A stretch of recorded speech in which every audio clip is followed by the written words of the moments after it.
오늘 우리에게 주신 말씀은 창세기 29장 15절에서 20절 말씀입니다. 한 목소리로 합독하도록 하겠습니다. 시작. 라반이 야곱에게 이르되 내가 비록 내 생질이나 어찌 그저 내 일을 하겠느냐. 내 품삯을 어떻게 할지 내게 말하라. 라반에게 두 딸이 있으니 언니의 이름은 레아요 아우의 이름은 라헬이라. 레아는 시력이 약하고 라헬은 곱고 아리따우니 야곱이 라헬을 더 사랑함으로 대답하되 내가 외삼촌의 작은 딸 라헬을 위하여 외삼촌에게 7년을 섬기리다. 라반이 이르되 그를 내게 주는 것이 타인에게 주는 것보다 나으니 나와 함께 있으라. 야곱이 라헬을 위하여 7년 동안 라반을 섬겼으나 그를 사랑하는 까닭에 7년을 며칠같이 여겼더라. 아멘. 생명의 샘물로 인도하시는 하나님이라는 말씀으로 박철수 목사님께서 말씀 전해주시겠습니다. 지금 야곱 이야기를 계속 나누고 있는데 야곱 이야기에 나눌 때마다 느끼는 게 뭐냐면은 부모 역할이 정말로 크다. 부모가 하나님 뜻대로 행하고 행하지 않는 게 얼마나 자식들에게 영향을 미치는지. 자식대로 잘못된 건 자식 잘못이 아니잖아요. 나중에 나이 먹은 자식이 잘못했더라도 그건 자식을 잘못 키운 부모 책임이죠. 어렸을 때 부모가 교육을 잘못 시켰기 때문에 그게 머리에 박혀가지고 그대로 행동을 하는 거죠. 야곱이요, 지금 하란으로 가잖아요. 왜 하란으로 가나요?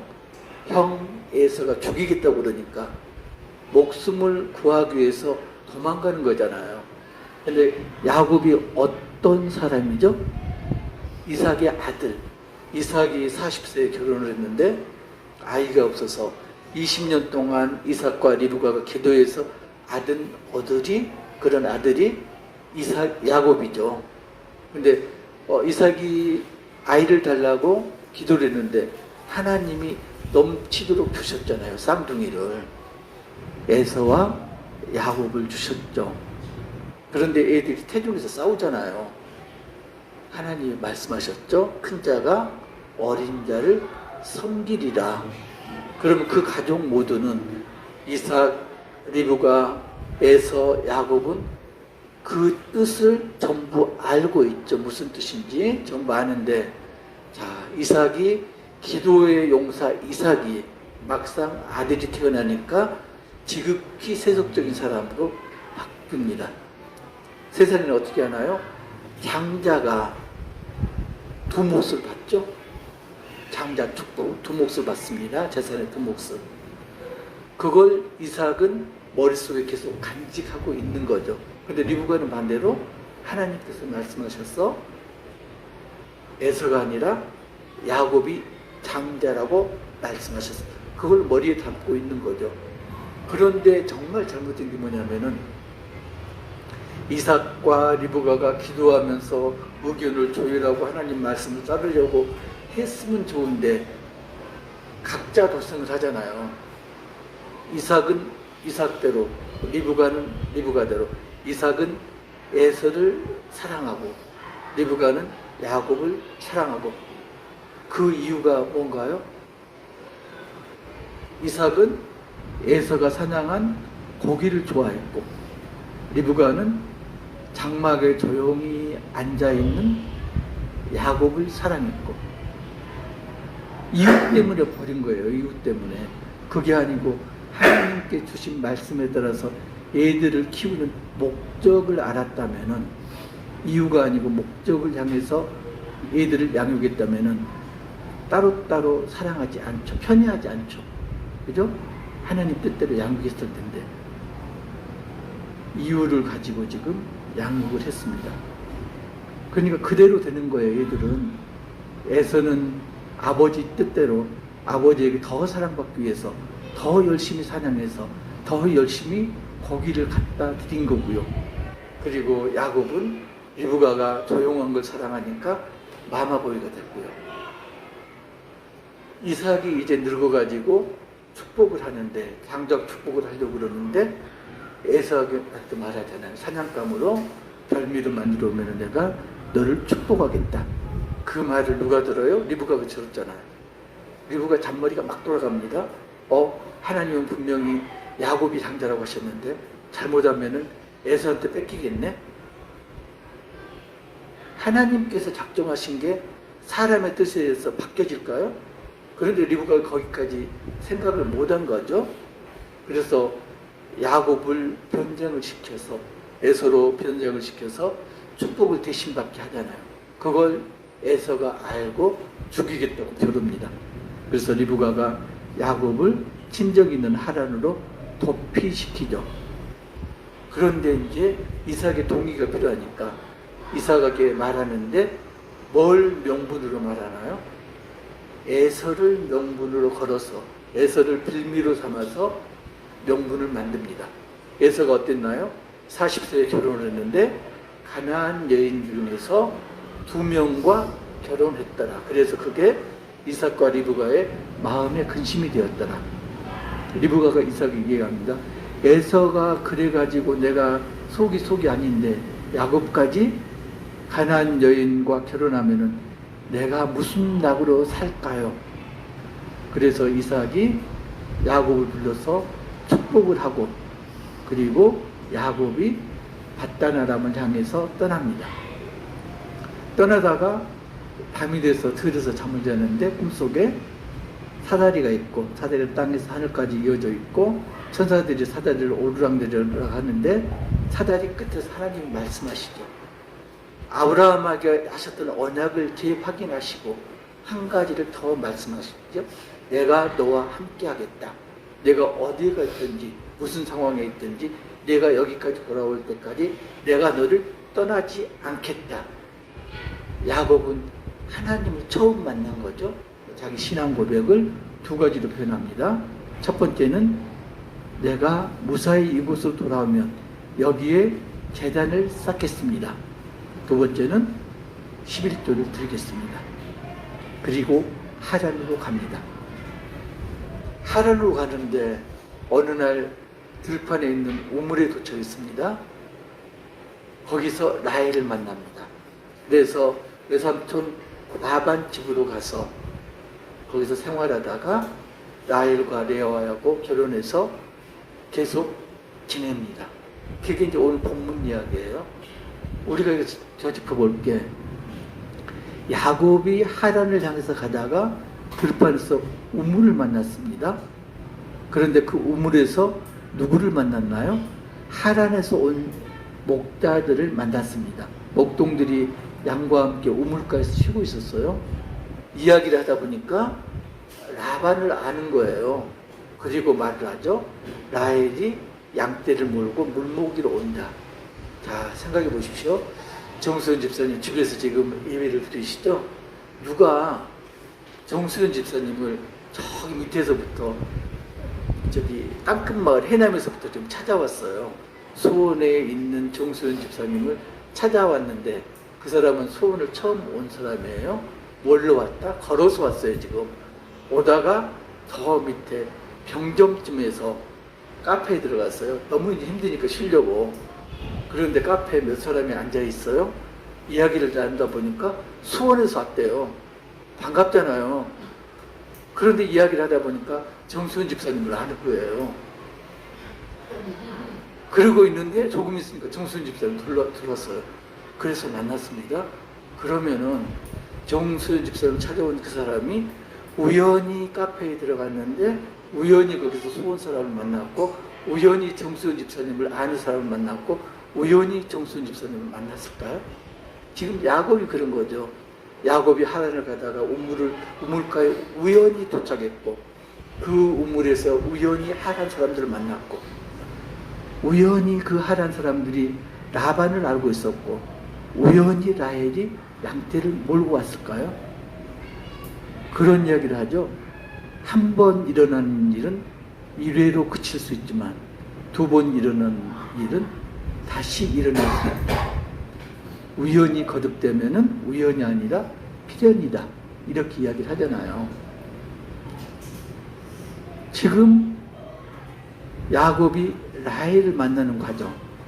야곱이 어떤 상황인가요? 에서가 죽이겠다는 것을 빼서 도망자 신분이에요. 그러면 마음의 여유도 없죠. 지금 죽을까 살까 하면서 도망을 왔는데 정작 하나님은 어디로 인도하셨다고요? 우물로 인도하셨어요. 성경에서 우물은 뭘 가리키나요? 생명과 축복을 상징하는 게 우물입니다. 그러니까 야곱이, 범죄자 야곱이 형과 아버지를 속인 사기꾼 야곱이 목숨을 구하기 위해서 도망을 쳤는데 하나님은 어디로 인도하셨다? 생명과 축복으로 인도하셨다. 거기서 라헬을 만난 거죠. 자, 여러분들 결혼 과정은 어떠세요? 그냥 어느 날 갑자기 몇 월 며칠 몇 시에 그냥 우연히 느닷없이 만나고 결혼했나요? 안 그러잖아요.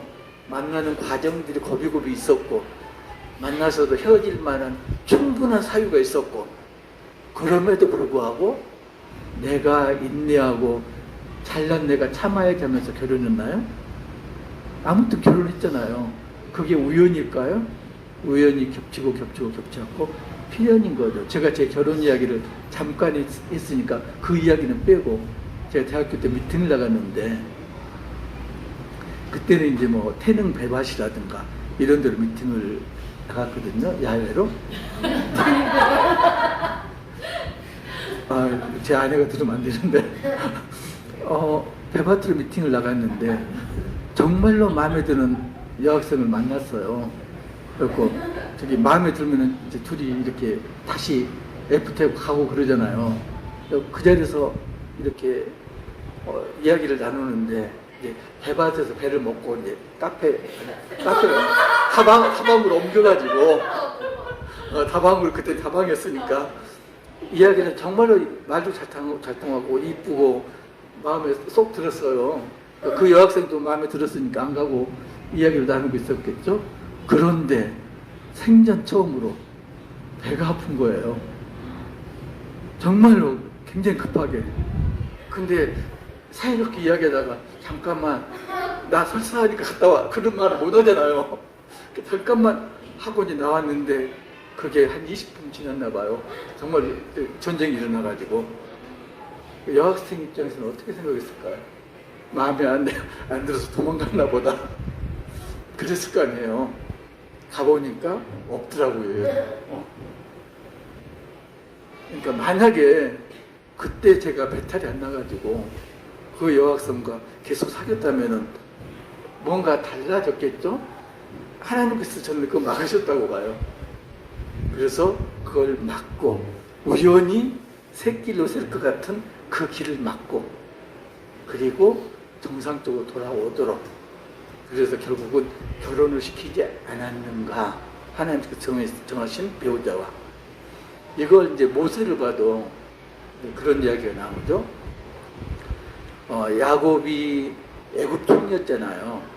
야곱이 아니죠. 요셉이 애굽 총리였는데 야곱의 후예들이 전부 애굽에서 살잖아요. 나중에 가뭄 때문에.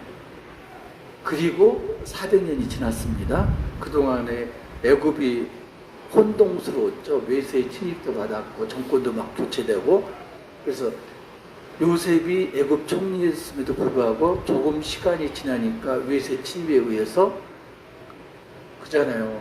침략한 사람은 요셉이 애굽 총리가 아니고 아무 상관이 없잖아요. 그 후손들도 아무 상관이 없는 거죠.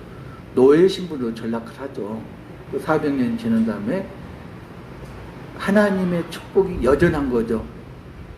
아브라함의 씨가 하늘의 별처럼 바닷가의 모래처럼 많을 거다.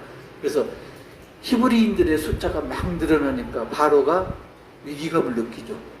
그래서 뭐라고 그러나요? 사내 아이가 태어나면 죽여라. 산파들에게 명령을 내리잖아요. 그런데 산파들이 안 죽이죠. 그리고 추궁하니까 뭐라고 그러나요? 히브리 여인들은 애굽 여인들하고 달리 너무 건강해서 우리가 도착하기도 전에 전부 애를 순풍순풍 낳아가지고 죽을 그런 기회가 없었습니다. 그러자 바로가 어떻게 하나요? 사내 아이는 낳으면은 죽여라. 안 그러면은 이제 처벌을 하겠다 이러잖아요. 그래서 사내 아이는 낳는 대로 전부 죽였죠. 그런데 한 가정, 아므람과 요게벳 가정에서 아이가 태어났는데 그 아이를 석 달 동안 숨기고 기르죠. 들키면은 가족이 사형당하는 거죠. 그러다가 이제 더 이상 기를 수가 없으니까 갈대 상자에 넣어서 나일강가 갈대숲에다가 놓아두죠. 그리고 애굽 공주가 목욕하러 나왔다가 아이 우는 소리를 듣고 갈대 상자를 발견합니다. 그 갈대 상자에 있던 아이가 누구라고요? 모세. 자, 모세가요, 우연히 그 시기에 태어났을까요? 우연히 갈대 상자에 넣어져 있었을까요? 우연히 그 갈대 상자를 애굽 공주가 발견했을까요? 또 우연히 애굽 공주가 모세를 양자로 삼았을까요? 우연히 모세의 누나 미리암이 애굽 공주에게 말을 하죠. 유모를 구해드릴까요? 그 유모가 누구죠? 모세의 엄마, 친엄마. 그러니까 모세의 친엄마는 친아들 모세를 먹여 키우면서 누구 돈으로? 애굽 공주 돈으로 공짜로 기른 거죠. 우연히 그렇게 했을까요? 모세가 나중에 애굽 궁궐에서 이제 교육을 받잖아요. 그러다가 히브리인들이 싸우는 걸 중재하다가 죽이죠. 그리고 완전 범죄인 줄 알았는데 그 다음날 애굽인들 싸우는 걸 모세가 중재하려고 그러니까 애굽인들이 그러잖아요. 네 동족을 죽인 것처럼 우리도 죽이려 하느냐. 살인한 게 탄로나니까 도망을 갑니다. 도망을 어디로 가나요? 우연히 미리암 땅으로 갑니다. 그리고 우연히 우물가에 도착하죠. 그 우물가에서 우연히 십보라를 만나죠. 그리고 십보라와 결혼합니다. 모세에게 일어났던 이 모든 게 우연히 일어났을까요? 하나님께서 고비고비 하나하나 인도하셔서 축복의 생명의 샘물로 이끄신 거죠. 야곱이 외삼촌 라반 집에 거주를 합니다. 한 달이 지났습니다. 아마도 제 생각에는 야곱이 죽을 둥 살 둥 라반의 외삼촌 라반 일을 도왔을 것 같아요. 거기서 쫓겨나면 더 이상 갈 곳이 없잖아요. 그래서 라반 눈에 들었습니다. 그래서 공짜로 일하지 말고 이제 내가 너한테 합당한 보수를 지급하겠다.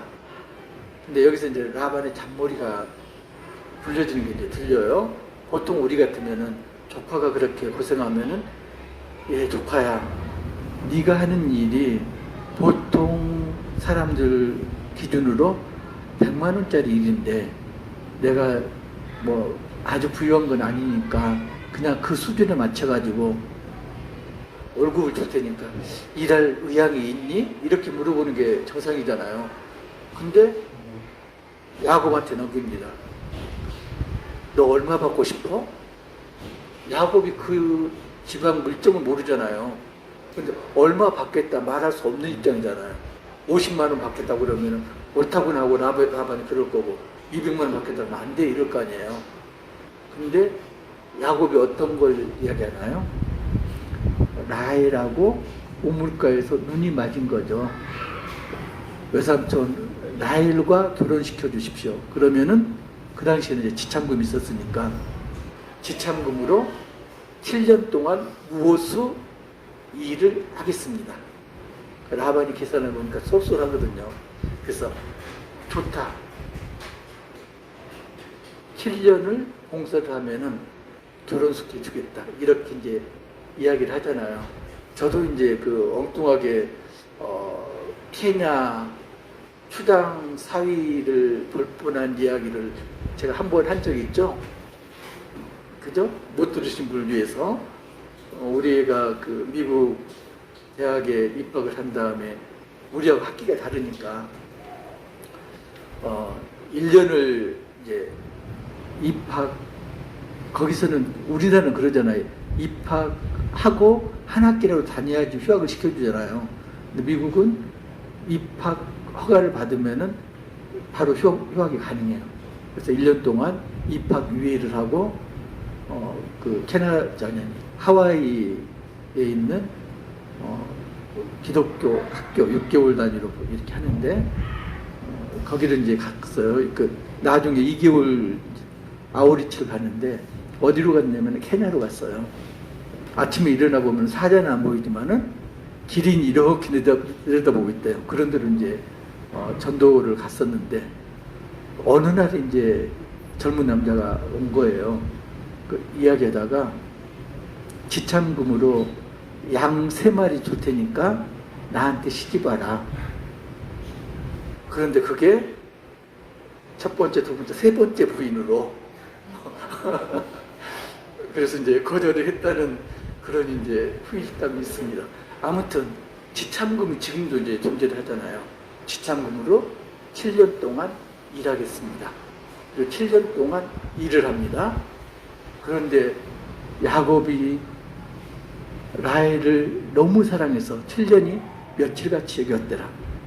그리고 7년이 지난 다음에 이제 드디어 결혼식 날이 됐습니다. 결혼을 보통 일주일 하나 봐요. 잔치가 벌어졌는데 야곱도 술이 취했겠죠. 그런데 그 다음 달 아침에 보니까 야곱 품에 누가 안겨 있어요? 라헬이 안겨 있어야 되는데 레아가 안겨 있는 거예요. 그래서 여사님한테 따지죠.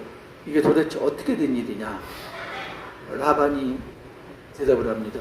우리 고장에서는 작은 딸보다 큰 딸이 먼저 시집가지 작은 딸이 큰 딸보다 먼저 시집가는 법은 없다.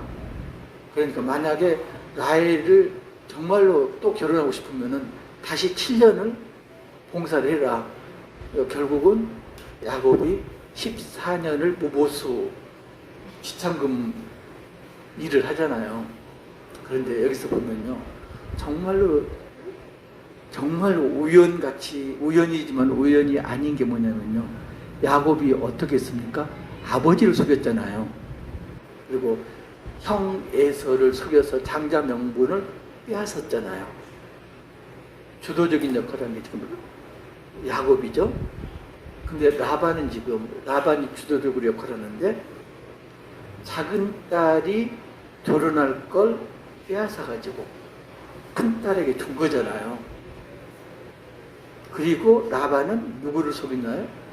사위를 속이고 있죠, 지금. 야곱네 집에서는 아버지하고 형을 속였는데 라반네 집에서는 라반이 딸 속이고 사위 속이고 지금 이렇게 있는 거잖아요. 그러니까 이걸 이제 믿지 않는 사람들은 인과응보그러죠. 그죠? 네가 죄 지은 대로 그대로 당한다. 이거 레위기에도 나오잖아요. 눈에는 눈, 이에는 이. 상한 대로 갚는 게 이제 율법에 있는 이야기죠. 근데 예수님은 이걸 어떻게 바꾸셨나요? 온수도 사랑하라. 더군다나 이제 주기도문을 보면은 기도할 때 우리가 그렇게 기도하잖아요. 우리가 우리에게 죄 지은 자를 사해 준 것 같이 우리 죄를 사하여 주옵시고, 하나님께서 우리 죄를 용서해 주신 그 기준이 뭐라고요? 내 죄를 자복 통회하는 거에 그치지 않고 나에게 잘못한 다른 사람의 죄를 용서해 주는 게 전제 조건이 된다는 이야기죠. 그러니까 100년 전에 평양 대부흥 학생운동이 일어났는데 그때도 어떤 게 일어났나요? 회개운동이 일어났잖아요. 그리고 자기 치부를 다 까발리고 내가 축쳐버렸습니다. 누구 돈을 떼먹었습니다. 내 친한 친구가 죽어가면서 내 가족들에게 쓰라고 돈을 줬는데 걔들한테 안 주고 내가 착복했습니다. 이런 걸 전부 자복하잖아요. 그리고 그걸 그치나요? 그 사람들을 찾아가서 용서를 빌고 합당한 대가를 치르고 회개가 거기까지 이루어지는 거죠. 그 다음에 어떻게 진행돼요? 나에게 용서했던, 나에게 죄지었던 그 사람들까지 내가 용서를 해야지 회개가 온전히 이루어지는 거죠. 내 잘못 하나만 회개한다고 회개가 이루어지는 게 아니고 내가 잘못한 걸 용서는 받지만은 대가는, 죄의 대가는 치러야 되는 거죠. 그리고 하나 더 덧붙여서 나에게 죄 지은 사람까지 용서하는 데까지, 거기까지 이르러야 회개가 일어나는 거죠. 예수라면 어떻게 할 것인가? 예수라면 어떻게 할까? 쉘던이라는 작가가 쓴 소설인데, 미국에 레이몬드 주가 있나요? 레이몬드라는 도시가 있다는데 철도 도시래요. 산업혁명 말이죠. 그때 이제 신문을 이렇게 편집을 하는데 그 식자라고 그러잖아요. 글자를 써 식자 공지를 뽑아가지고 접판하는 그런 시대. 어느 날 그 레이몬드에 있는 레이몬드 제1장로교회 목사님, 그 목사님이 커피를 굉장히 좋아해서 사시나 봐요. 맥스웰 목사님이, 안 웃네, 우짜관장인데 목사님이 맥스웰이래요. 그 식자공이 실직한 식자공이 왜 실직했을까요? 자동으로 식자하는 기계가 타이프라이터가 발명이 된 거죠. 그러니까 식자공들이, 기술자들이 이제 필요가 없어진 거죠. 하루아침에 일자리가 다 없어진 거죠. 목사님을 찾아왔어요. 목사님 어떻게 줄 수가 없는 거예요. 그래서 미안합니다, 사과를 하고 돌려보냈어요. 주일날이 됐는데 그 식자공이 앉아있는 거예요. 그러면서 앉아있는 기독교인을 보고 이야기를 합니다. 만약에 예수님이 목사님 입장이었다면 분명히 미안하다, 사과하고 나를 위로해 줬을 거다. 그리고는 심장마비로 죽어요. 그래서 거기에 이제 쇼킹을 받은 목사님이 교인들에게 제안하죠. 1년 동안 예수님처럼 살아보자. 예수님이라면 이 상황에서 어떻게 할 것인가. 그래서 교인들이 동의를 하고 1년 동안 예수님처럼 살기로 작정을 하죠. 이제 거기에 이제 대표적인 인물들이 그 레이몬드가 철도 도시라고 했잖아요. 철도 공작창 거기 CEO. 그런데 비리가 굉장히 많았대요. 철도 쪽이가. 그래서 그 비리를 뒤엎기 위해서 투쟁을 하죠. 그러면은 온전할까요? 우리 정교조 선생님들 봐도 정교조 따돌림 받잖아요. 정교조가 좋다는 이야기 아니고 뭔가를 하려고 그러면은 기존 세력들이 반발을 하는 거죠. 너만 잘났어? 너만 깨끗해? 이러잖아요. 또 한 사람은 신문 편집인이었습니다. 그 당시에 신문 광고의 대부분이 술이라든가 담배라든가 도박장이라든가 아니면은 스포츠라든가 이게 이제 광고를 완전히 광고주들이 그런 계통이죠. 그래서 그런 광고는 실지 않겠다. 그러면 폐간되는 게 당연하잖아요. 그리고 1년을 버텨나가는 거예요. 또 한 사람이 아주 세상에서 알아주는 오페라 가수, 여가수. 그러니까 세상적으로 화려하고 세상에 정말로 좋은 면들은 세상적으로 좋은 건 전부 경험한 거기다 집도 부유한 오페라 여가수. 1년 동안 세상적인 노래는 부르지 않고 복음성가만 부르기로 이렇게 다짐을 합니다. 1년 뒤에 어떻게 됐을까요? 여러분들이 지금 처해 있는 상황들이 그 십자공이 죽어가는 그 상황, 실직에서 죽어가는 그 상황이라면 거기에서 그냥 머무르면 안 되잖아요. 그게 걸림돌이라면 걸림돌을 딛고 넘어가야 되는 거죠. 그 잠복관이라고 있어요. 그게 드문 게 아니고 남자들한테 흔해요. 사실은 뭐 거의 15% 20% 이렇게 되는데 대부분은 모르고 지나가죠. 성인이 돼서 저절로 해결되는 경우도 많고 그 중에서 극히 일부가 문제를 일으키는데 언제 한다? 성인이 돼서 문제를 야기할 때야 알죠. 근데 그때는 이미 늦었죠. 그죠? 그걸 빨리 발견할수록 정말로 좋은 거죠. 당하는 입장에서는 얼마나 애통합니까? 그게 우리 애만 겪는 그런 일로 여기고, 근데 그게 아니고 하나님 눈으로 본다면은 지금 기회를 빨리 주신 거죠. 나중에 그 넘겨가지고 문제가 생길 수도 있는데 그걸 미리 예비를 하신 거죠. 우리가 예방주사를 해야 맞나요? 백신 접종을 왜 해요? 병에 안 걸리려고 하는 거잖아요. 근데 백신 접종하고 예방주사 맞는 걸 좋아하는 사람 있나요? 없잖아요. 그죠? 예방주사를 맞는 거죠. 내가 지금 정말로 한 달 살아가기가 힘들어. 돈이 부족해. 근데 그게 사람이요. 돈을 그릇이 있어가지고 돈을 한꺼번에 주면은 망해요. 김광현 집사님 아까 말씀하셨는데 돈을 줬으면은 엉뚱한 일을 하고 있을 거예요. 분명히 100%는 딴 일 하면서 바빠서 예배를 들을 시간조차 없을 거예요. 그리고 점차적으로 멸망의 길로 갔을 겁니다. 저도 그걸 겪었으니까. 저도 그런 걸 겪었거든요. 저는 이제 내가 뭘 해, 그 이제 세이비어 모델이라고 그러는데, 세이비어 빌리지여가지고, 신앙 공동체를 하나 설립해야 되겠다. 병원, 그리고 요양시설, 그리고 교회. 이게 한 울타리에 있는 신앙 공동체를 만드는 게 꿈이었어요. 돈이 필요하잖아요. 근데 하나님이 돈을 다 가져가시더라고요. 그러면서 하시는 말씀이 돈이 아니라 사람이다. 돈이 아니라 사람이다. 지금 겪고 있는 상황이 정말로 헤어나갈 수 없을 정도로, 헤쳐나갈 수 없을 정도로 힘들어도 그 상황이 하나님께서 예비하신 예방접종이다.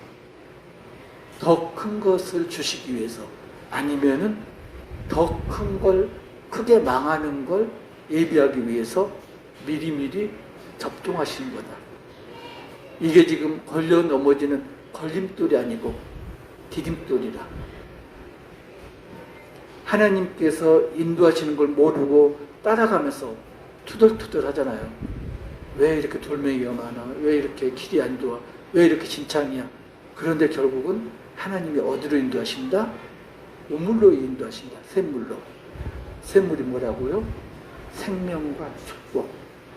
하나님께서 인도하신 길이 지금 현재는 광야길이고 거친 길이고 진탕길일지라도 그 최종 목적지는 생명과 축복이 넘치는 우물일 줄로 믿습니다.